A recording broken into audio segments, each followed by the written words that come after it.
ce matin ici au cœur de cette messe de la moisson pour rendre grâce pour la moisson. Alors, est-ce que la moisson a été bonne?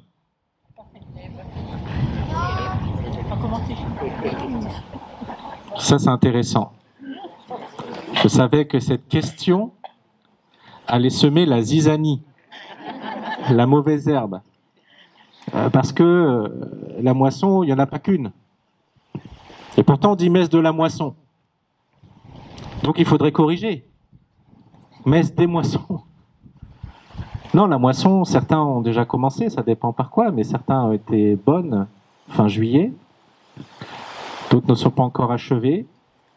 Et voyez, si on appelle messe de la moisson, c'est parce que on confie tout ce temps au Seigneur.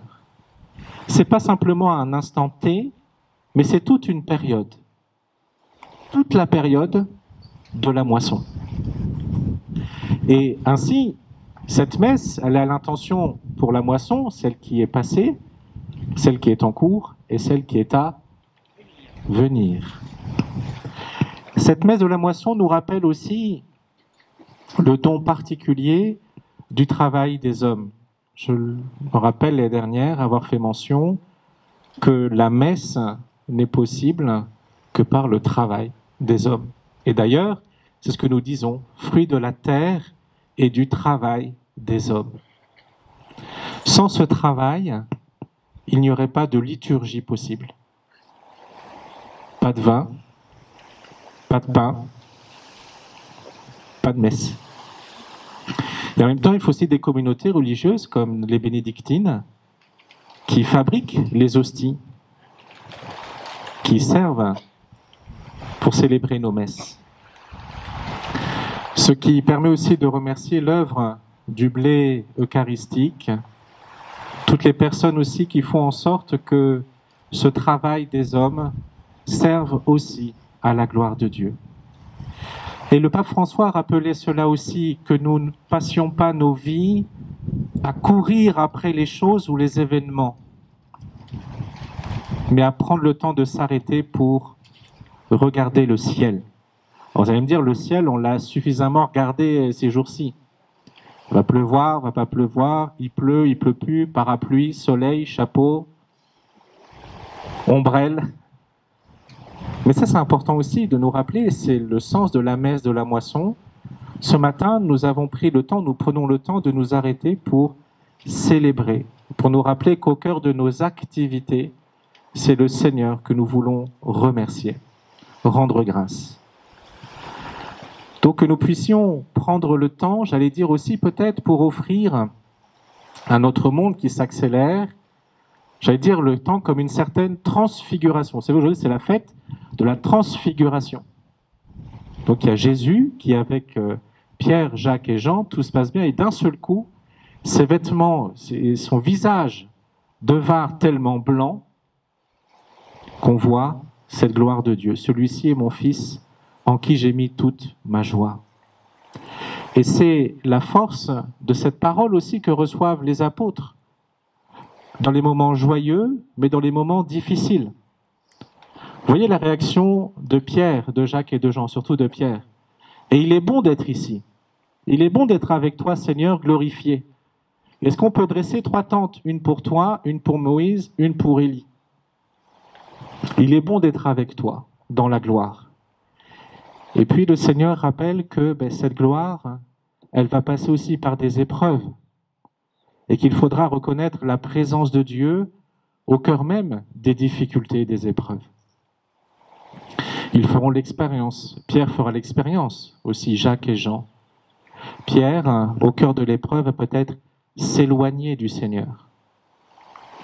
Combien de personnes aussi, autour de nous, ou parfois nous-mêmes, nous pouvons nous éloigner du Seigneur. Peut-être pour y revenir plus tard. Je ne sais pas chacune de vos histoires, mais peut-être que parfois on est peut-être éloigné, mais qu'on revient comme ce matin. Vous les jeunes, pardon, je me tourne vers eux, je me permets. Non, pas, il y a des jeunes aussi parmi vous. Vous les plus jeunes, je regarde si vous dormez. Vous voyez, prenez le temps ce matin de la messe, en plus où il fait beau et chaud. On vous fait même une petite coiffure pour que vous soyez plus beau et plus belle. Et prendre le temps aussi avec le Seigneur. Alors, vous êtes encore un peu en vacances, après il y aura la rentrée, il y aura vos activités. Puis vous allez grandir, peut-être vous allez dire, oh, le Seigneur, on peut s'en passer. J'ai plus besoin de lui. Vous voyez, ce matin encore, devant ce 1,5 million jeunes, le pape François rappelle, prenez le temps, n'ayez pas peur de prendre un petit temps, même s'il est bref, de vous arrêter et de penser au Seigneur. Car le Seigneur, lui, pense toujours à vous. Je vous rappellerai, le Seigneur pense toujours à vous.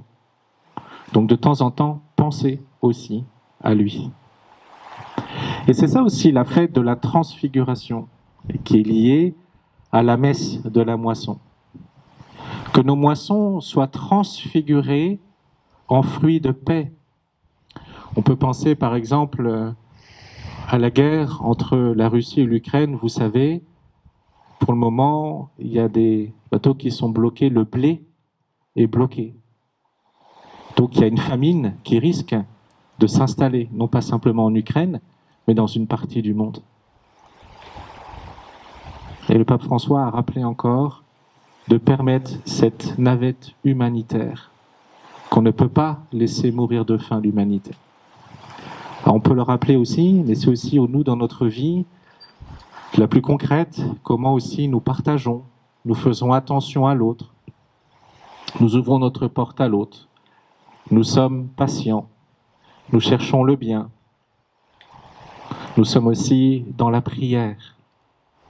Et c'est ça la fête de la transfiguration, nous rappeler qu'au cœur des épreuves, eh bien, regardez le Seigneur qui se donne à nous. Alors, grâce à ce temps qui nous est donné, de célébrer ce matin cette messe de la moisson en plein air, et bien aussi nous rendons grâce au Seigneur pour la création, pour les créatures. Là, on peut entendre aussi les oiseaux, on entend le vent. Prendre le temps aussi de rendre grâce pour la vie que le Seigneur nous donne. Prendre le temps de nous arrêter. Prendre le temps, et vous savez, hein, quand celui qui fait l'homélie, d'abord l'homélie s'adresse à celui qui la prononce. Donc aussi, prenons le temps, vous et moi, voilà, de décélérer. Vous savez, sur les autoroutes, pour ceux qui passent leur permis, il y a les voies d'accélération. Puis quand on veut s'arrêter à une station-service, par exemple, ce qu'on appelle une voie de décélération. C'est-à-dire qu'on ralentit.